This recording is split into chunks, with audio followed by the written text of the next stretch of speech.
और वहीं ईरान के लगातार हमलों के बीच सऊदी अरब ने सैन्य कार्रवाई के संकेत दे दिए हैं। अगर सऊदी इस जंग में खुलकर उतरता है तो पाकिस्तान के लिए मुश्किलें बढ़ना तय है, क्योंकि दोनों देशों के बीच का रक्षा समझौता उसे इस संघर्ष में खींच सकता है।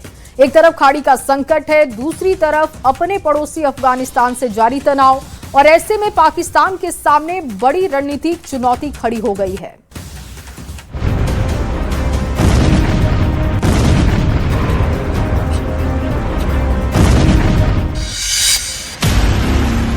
सऊदी अरब ने दिए ईरान युद्ध में उतरने के संकेत।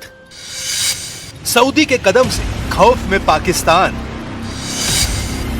सऊदी से दोस्ती में फंस गए मियां मुनीर। मिडिल ईस्ट में जंग अब सिर्फ इजराइल और ईरान तक सीमित नहीं रही, बल्कि इसका दायरा खाड़ी देशों तक फैलता दिख रहा है। इजराइल के हमले के जवाब में ईरान ने सऊदी अरब समेत कई देशों के ऊर्जा ठिकानों को निशाना बनाना शुरू किया है।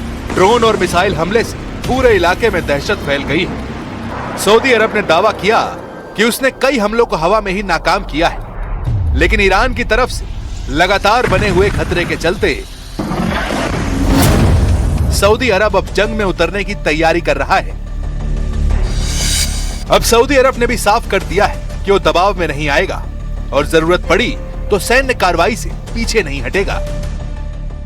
We have reserved the right to take military actions if deemed necessary, and if the time comes, the leadership of the kingdom will take the necessary decision.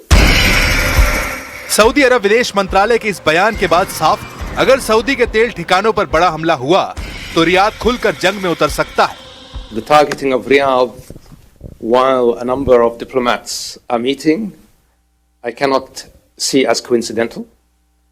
And I think that's the clearest signal of how Iran feels about diplomacy. Saudi Arab के फैसले से पाकिस्तान पर बढ़ा दबाव। जंग को लेकर Saudi Arab के संकेत पाकिस्तान के ब्लड प्रेशर को बढ़ा रहा है, जो इस वक्त सबसे बड़ी रणनीतिक दुविधा में फंसा हुआ है। दरअसल पाकिस्तान और सऊदी अरब के बीच एक सामरिक रक्षा समझौता हुआ था, जिसके तहत किसी एक देश पर हमला दोनों पर हमला माना जाएगा। यानी सऊदी अरब पर सीधा हमला पाकिस्तान पर भी दबाव बढ़ा रहा है। यानी सऊदी अरब की रक्षा के लिए पाकिस्तान को भी ईरान को भी सैन्य जवाब देना पड़ सकता है।